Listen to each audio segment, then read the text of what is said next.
इस वीडियो में हम बात करने वाले हैं मुख्यतः रोल्स रॉयस के एक नए प्रस्ताव के बारे में। देखिए, जैसे जैसे जेट इंजन को लेकर अपडेट्स आना शुरू हुई हैं और लगभग कंफर्म हो गया है कि इस वर्ष के अंत तक डील फाइनलाइज कर दी जाएगी और डीआरडीओ ने अब इसके इंडिकेशन दे दिए हैं, तो उसके बाद से जो ओरिजिनल इक्विपमेंट मैन्युफैक्चरर्स हैं उन्होंने अपने प्रस्ताव को और मजबूत करना शुरू कर दिया है, क्योंकि सबको पता है कि ये मल्टी बिलियन डॉलर डील जो है उनके हाथ से अगर चली गई तो ये उनके लिए एक बहुत बड़ी अपॉर्चुनिटी के मिस होने जैसा है। और ऐसे में पहले हमने सैफरान की तरफ से आई गतिविधि को देखा, लेकिन अब उसके तुरंत बाद रोल्स रॉयस भी एक बड़े एक्शन में आई है। और रोल्स रॉयस ने इस बार अपने नए प्रस्ताव में न सिर्फ एडवांस फ्रीडम कॉम्बैट एयरक्राफ्ट तेजस मार्क 2 को टारगेट किया है, बल्कि उन्होंने अपने इस नए प्रस्ताव में जो भारत की रीजनल ट्रांसपोर्ट एयरक्राफ्ट है उनको पावर करने के लिए भी एक इंजन का प्रस्ताव सामने रखा है, जो कि एमका से ही डिराइव किया जाएगा। आइए जानते हैं पहले इस प्रस्ताव के बारे में, उसके बाद हम जानेंगे कि इसमें क्या क्या बेनिफिट्स हैं, क्या चैलेंजेस हैं और क्यों भारत को ये इंजन सेलेक्ट करना चाहिए, इस पर भी हम बात करेंगे। देखिए, रिपोर्ट्स इंगित कर रही हैं कि रोल्स रॉयस, जो कि एक ब्रिटिश एरोस्पेस और डिफेंस कंपनी है, उसने 120 किलोटन थ्रस्ट वाला एक इंजन ऑफर किया है, जो कि मुख्यतः तो भारत के advance freedom combat aircraft programme से संलग्न है। लेकिन अब उन्होंने इसमें एक कदम आगे जाकर ये भी कह दिया है कि ये इंजन न सिर्फ एमका को पावर करने में सक्षम होगा, बल्कि इसका एक डेरिवेटिव जो है ये भारत के जो रीजनल ट्रांसपोर्ट एयरक्राफ्ट प्रोग्राम है उनको पावर करने के लिए भी सफिशिएंट होगा। उन्होंने ये भी रिवील किया कि रोल्स रॉयस जो नया इंजन 120 किलोटन का ऑफर कर रहा है, ये कोर को रीडिजाइन करके किया जाएगा, जहां पर एक नया टर्बोजेट कोर हमें देखने को मिलेगा, एक बड़ा फ्रंट फैन देखने को मिलेगा, जो कि जो रीजनल ट्रांसपोर्ट एयरक्राफ्ट हैं उनके लिए सही होगा और ये इतना थ्रस्ट प्रदान कर पाएगा कि उनको पावर कर सके। और इसीलिए माना जा रहा है कि अब इंडियन एयरफोर्स के साथ साथ जो नेशनल एरोस्पेस लेबोरेटरीज हैं यानी NAL है, उसकी नजर भी इस प्रस्ताव पर टिक गई है। अब जो प्रपोज्ड 120 किलोटन का इंजन है, ये मुख्यतः है तो एडवांस फ्रीडम कॉम्बैट एयरक्राफ्ट के लिए, जो कि सोर्सेस की बात माने जो कि क्लेम करती हैं कि ये कंप्लीट ट्रांसफर ऑफ टेक्नोलॉजी और इंटेलेक्चुअल प्रॉपर्टी राइट्स के साथ ऑफर किया जा रहा है और एमका की डिमांड्स को पूरा करेगा। लेकिन यहाँ पर ये जो इंजन है ये सिर्फ अब एमका से संलग्न नहीं है। खैर, अगर हम फाइटर जेट के परिप्रेक्ष्य से बात करें तो स्टेल्थ फाइटर की जो नीड है उसको लेकर दावा किया जा रहा है कि पूरा करने में सक्षम है और इस इंजन के चलते एमका को सुपर क्रूज कैपेबिलिटी मिलेगी। इसके अलावा ये अच्छी फ्यूल एफिशिएंसी को ऑफर करेगा, भारत में इसका निर्माण किया जाएगा। लेकिन ये इंजन साथ ही साथ सिविलियन और मिलिट्री ट्रांसपोर्ट एयरक्राफ्ट में भी यूज किया जा सकता है। सोर्सेस की बात माने तो इसमें रोल्स रॉयस एक बड़े डायमीटर फैन को इंटीग्रेट करने की बात कर रहा है। इसके अलावा जो नए फैन ब्लेड्स है वो इंट्रोड्यूस किए जाने की बात की जा रही है। एडिशनल टर्बाइन स्टेज जो है वो ऐड किया जाएगा, ताकि जो कोर एग्जॉस्ट है उससे ज्यादा जो एनर्जी है उसको एक्सट्रैक्ट किया जा सके। और जो रीडिजाइन टर्बोफैन इंजन है,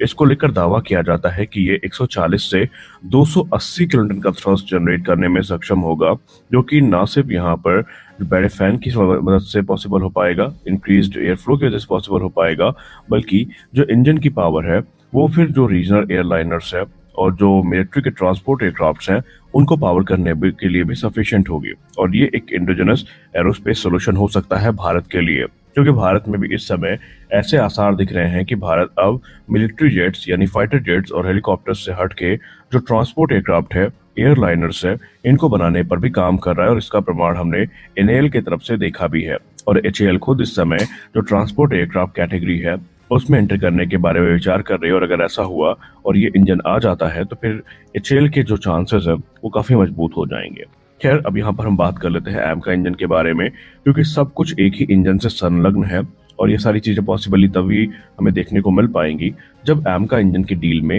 रोल्स रॉयस को बढ़ोतरी हासिल होगी। अब सवाल ये उठता है कि रोल्स रॉयस ही क्यों, क्योंकि भारत के पास प्रस्तावों की कमी नहीं है और जिस प्रकार के प्रस्ताव अब भारत के पास आ रहे हैं, भारत किसी एक को इतना आसानी के साथ विजेता घोषित नहीं कर देगा, क्योंकि इस लिस्ट में रोल्स रॉयस भी है, सैफरान भी है, जनरल इलेक्ट्रिक भी है, जापान की एंट्री भी हो चुकी है और रशिया तो ऑलरेडी अपने प्रोडक्ट 177S के साथ कम्पीट कर ही रहा है। देखिए, अगर हम की डिटेल्स की बात करें रोल्स रॉयस के ऑफर की, तो रोल्स रॉयस का जो सबसे बड़ा प्लस पॉइंट है, उन्होंने पहले कहा था कि हम 110 से 120 किलोटन का इंजन विकसित करेंगे और ये एक 5th जनरेशन स्टेल्थ फाइटर को पावर करने योग्य इंजन होगा, जो कि 5th जन टेक के साथ आएगा और यहाँ पर बहुत सारी जो एडवांस टेक्नोलॉजीज हैं इनको इनकॉर्पोरेट किया जाएगा। और यहाँ पर उन्होंने ये भी कहा कि ये जो उनकी डील होने वाली है, जहां पर complete transfer of technology Bharat को दी जाएगी, जहां पर नो हाउ यानी टेक्निकल एक्सपर्टीज और नो वाई यानी अंडरलाइंग जो प्रिंसिपल्स हैं ये सब कुछ भारत के साथ शेयर किए जाएंगे और इंडियन इंजीनियर्स को एक एक्सपोजर मिलेगा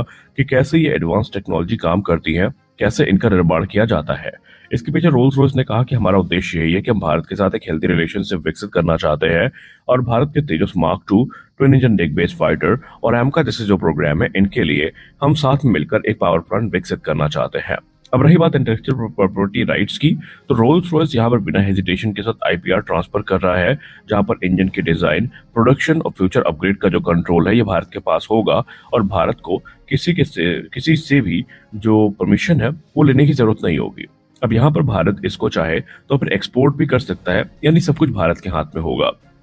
अब यही चीज रोल्स रॉयस को जनरल इलेक्ट्रिक और सैफरॉन से आगे रख रही है, क्योंकि जनरल इलेक्ट्रिक हो या सैफरॉन हो, ये ट्रांसफर ऑफ टेक्नोलॉजी को लेकर ही हेजिटेट कर रहे हैं, जिसकी वजह से बातचीत अभी फंसी हुई है। और रोल्स रॉयस ये चाहता है कि जो स्ट्रेटेजिक पार्टनरशिप है इसको फॉर्म किया जाए जो कि दशकों तक चले। उनका कहना है कि हमारा इंजन एमका के लिए पूरी तरीके से उपयुक्त होगा। अब कंपटीशन की बात करें तो यहाँ पर काफी ज्यादा है। यहाँ पर जो रोल्स रॉयस है वो एक तरफा विजेता भी नहीं है। सैफरॉन भी अपना इंजन ऑफर कर रहा है, जापान भी जो ट्रांसफर ऑफ टेक्नोलॉजी है उसके साथ इंजन ऑफर कर रहा है, जहां पर इंटेलेक्चुअल प्रॉपर्टी राइट्स जो है वो दी जाएंगी। वहीं जनरल इलेक्ट्रिक तो ऑलरेडी मार्केट पे कब्जा करके बैठा है, जहां पर एमका मार्क 1 और तेजस मार्क 2 के लिए जो जनरल इलेक्ट्रिक F414 इंजन है यही सुनिश्चित किए गए हैं। अब यहाँ पर चीजों को डिफरेंशिएट करने में सबसे महत्वपूर्ण भूमिका निभाएगी इसकी टाइमलाइन।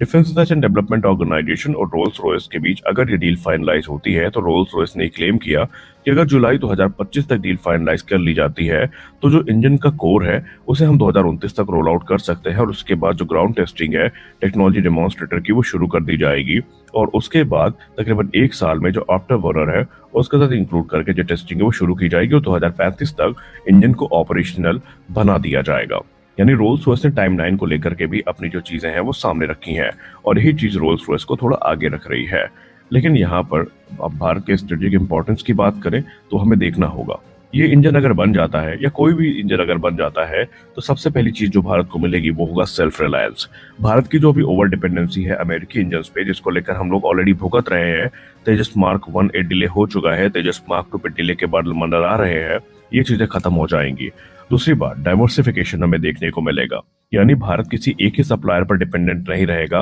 बल्कि भारत अपना जो सप्लाई चेन डिसरप्शन का इशू है उसको हटा करके जो नया कोलैबोरेशन है फॉर्म कर सकता है और अपनी जो पूरी की पूरी पार्टनरशिप है उसको डाइवर्सिफाई कर सकता है। रीजनल सिक्योरिटी तो हमको मिलेगी ही मिलेगी, इसमें कोई संदेह नहीं है। और इस समय रोल्स रॉयस के इस प्रस्ताव का समर्थन भी कई एक्सपर्ट्स के तरफ से किया जा रहा है। लेकिन रोल्स रॉयस के लिए चीजें इतना आसान नहीं है, क्योंकि रोल्स रॉयस compete करेगा सैफरॉन के साथ जो कि ऑलरेडी भारत में स्टैब्लिश्ड है और भारत के साथ उन्होंने कई जो डील्स हैं वो साइन भी कर रखी है। तो देखना है कि सरकार का निर्णय ही अंतिम निर्णय है और वो निर्णय किस तरफ जाता है। तो इस वीडियो में बस इतना ही, मिलता है अगले वीडियो में, तब तक के लिए जय हिंद।